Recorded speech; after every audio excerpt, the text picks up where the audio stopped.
तो देखिए स्टूडेंट्स, अब हम एक स्पेसिमेन देख रहे हैं जो क्वालिफाइड रिपोर्ट का है। तो आप देखिए इसमें एज इट इज़ सारी चीज़ें वही रहेंगी, सिर्फ जो कमी है वो उसमें बता दी जाएगी।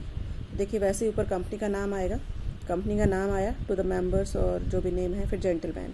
आगे वही लैंग्वेज रहेगी कि we have audited the attached balance sheet and P&L account, और फिर वही से जो ईयर है वो आएगा।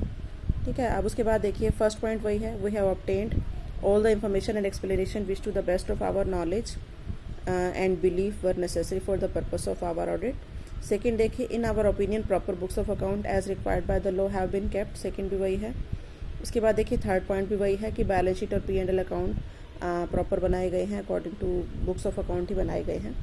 अब देखिए क्वालिफिकेशंस पॉइंट 4 में, subject to the qualification given below in our opinion and to the best of our knowledge and according to the explanation given to us, कि जो हमारे को एक्सप्लेनेशन दी गई है, the accounts give the information regulated by the law, by company law act 2013 in the manner so required and give a true and fair view, कि बाकी सब ट्रू एंड फेयर है। First one, in the case of balance sheet of state of affairs of the company as at 31 March 2013, ये तो okay है। In the case of P&L account of profit for the year ended 2013। अब सी देखिए the provision, ये क्या qualification है वो बता रहे हैं। The provision for depreciation on plant and machinery is इनएडिक्वेट। इसको ध्यान से देखो कि प्लांट एंड मशीनरी का जो डेप्रिसिएशन का प्रोविज़न बनाया गया है वो पर्याप्त नहीं है, एक तो ये कमी है इसके अंदर। सेकेंड ये बता रहा है valuation of stock has been done on market price which is much more than cost price. तो जो वैल्यूएशन होता है क्लोजिंग स्टॉक का वो होता है मार्केट प्राइस और cost price which ever is less, है ना। तो ये कह रहा है कि मार्केट प्राइस पर किया गया जो कि कॉस्ट से बहुत ज़्यादा है। And no provision has been made for doubtful debts when some of them are very old और बैड, है ना, कि कोई प्रोविज़न नहीं बनाया गया है बेड डेट से related.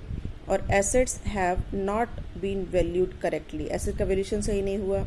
Appropriate provision for known as well as contingent liability has not been made, कि ये भी नहीं बनाया गया है।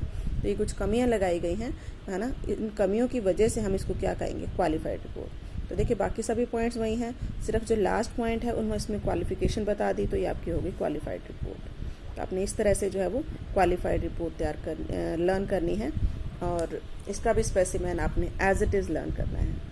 ठीक है, अब एक टॉपिक इसमें आपको दिया हुआ है कि ऑडिट रिपोर्ट और ऑडिट सर्टिफिकेट, उसमें क्या डिफरेंस है वो जस्ट सुन लीजिए।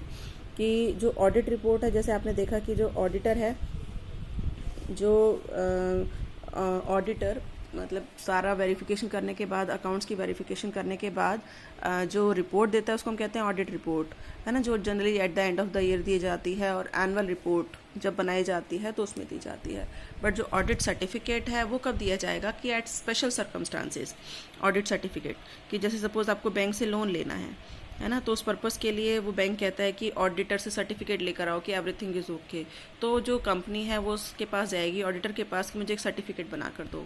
या सपोज न्यू शेयर्स इशू कर रही है कंपनी, है ना, कुछ भी ऐसा कुछ काम कर रही है, कुछ स्पेशल सर्कमस्टांस है जिसके लिए वो ऑडिटर के पास जाते हैं, और फिर ऑडिटर को कहते हैं कि एक सर्टिफिकेट इशू कीजिए। तो जो ऑडिट सर्टिफिकेट है वो तो किसी स्पेशल ओकेजन पर दिया जाता है, और जो ऑडिट रिपोर्ट है वो तो eight the end of the year after verifying the all books of accounts, उसके बाद दिया जाता है।